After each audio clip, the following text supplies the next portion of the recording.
Hello, আসসালামু আলাইকুম। কেমন আছেন সবাই?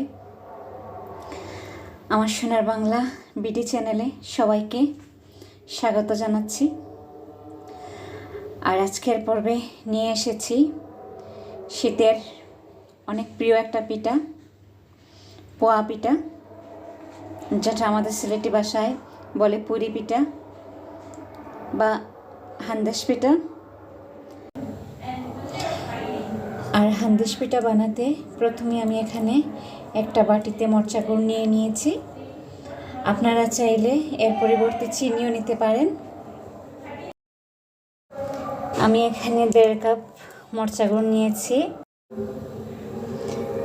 আর হান্দেশ পিঠা একটু বেশি মিষ্টি না হলে ভালো লাগে না, খেতে ভালো লাগে না। আপনারা চাইলে মিষ্টির পরিমাণটা আর একটু কমিয়ে নিতে পারেন।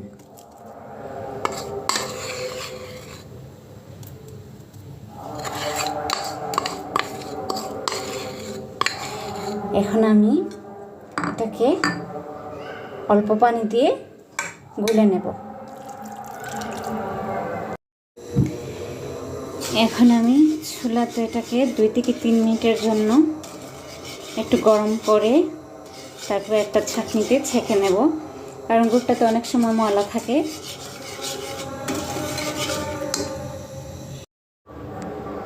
এখন এটাকে ছেঁকে নেব।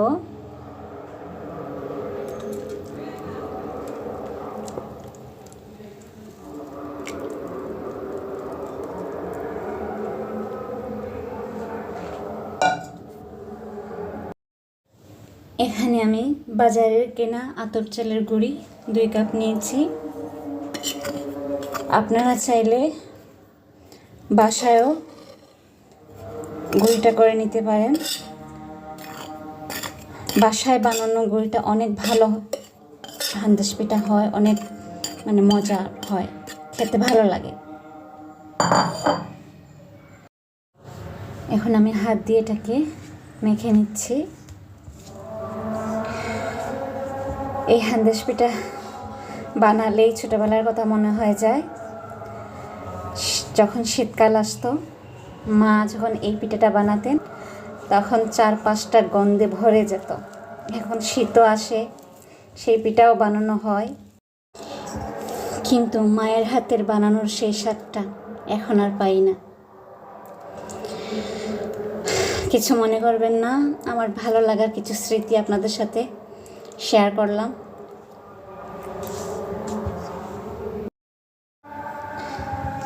চালের গুঁড়ির সাথে আমি গুড়টা ভালো করে মিশিয়ে নিয়েছি। এখন এখানে আমি 1 কাপ ময়দা দিয়ে দেব, অল্প অল্প করে দেব।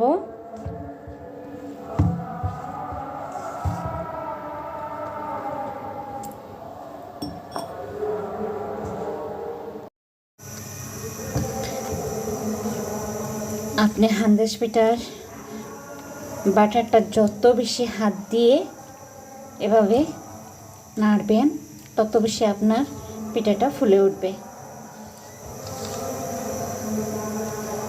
এখন এটাকে আমি 10 মিনিটের জন্য ঢেকে রেখে দেব।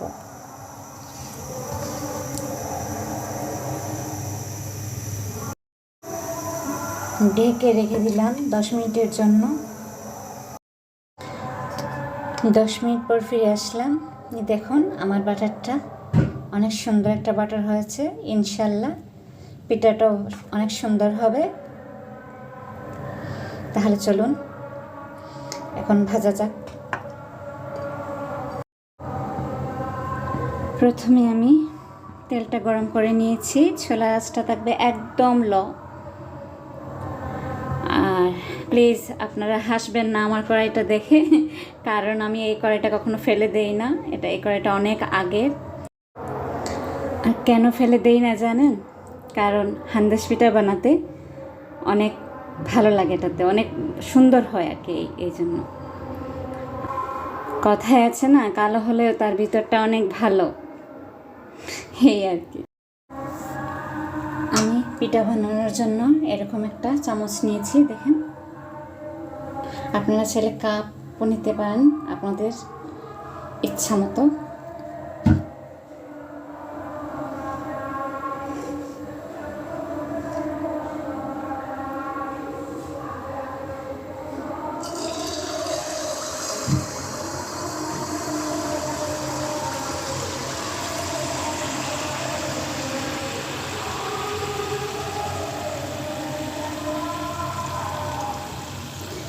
একটা একটা করে দিচ্ছি, আমার কড়াইটা তো অনেক ছোট, তাই।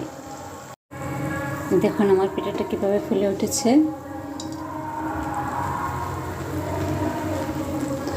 আপনারা চুলা আঁচটা সবসময় একদম লো লেভেলে রাখবেন, নাহলে ভিতরে পিঠাটা কাঁচা থাকবে।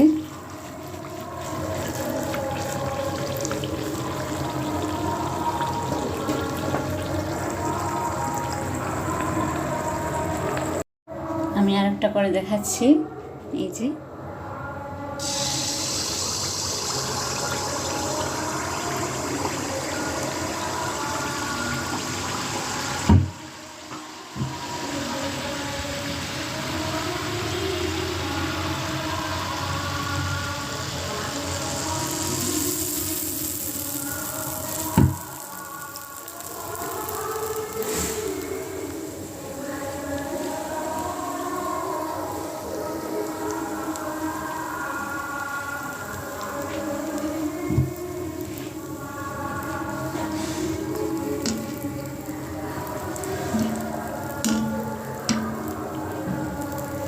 ওপাশটা আমি উল্টে দেব।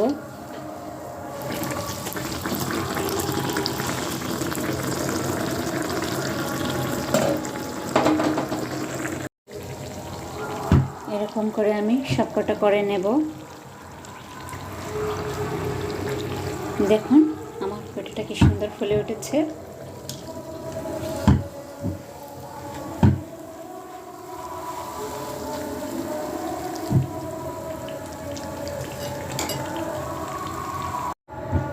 এখন আমি একটা কাপ দিয়ে করে দেখাচ্ছি।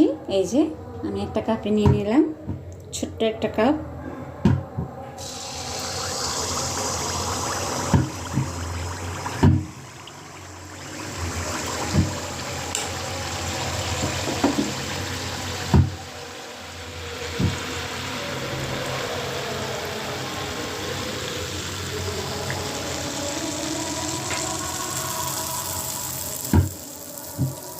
এই দেখুন আমার চুলার আঁচটা একদম লো।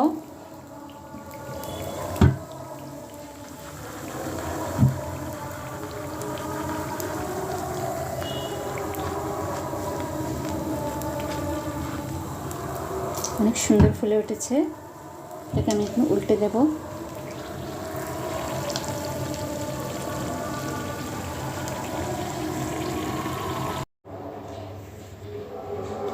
হয়ে গেল আমার পোয়া পিঠা বা হান্দেশ পিঠা।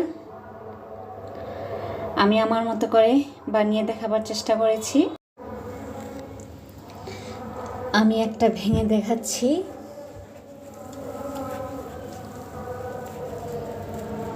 এই দেখুন,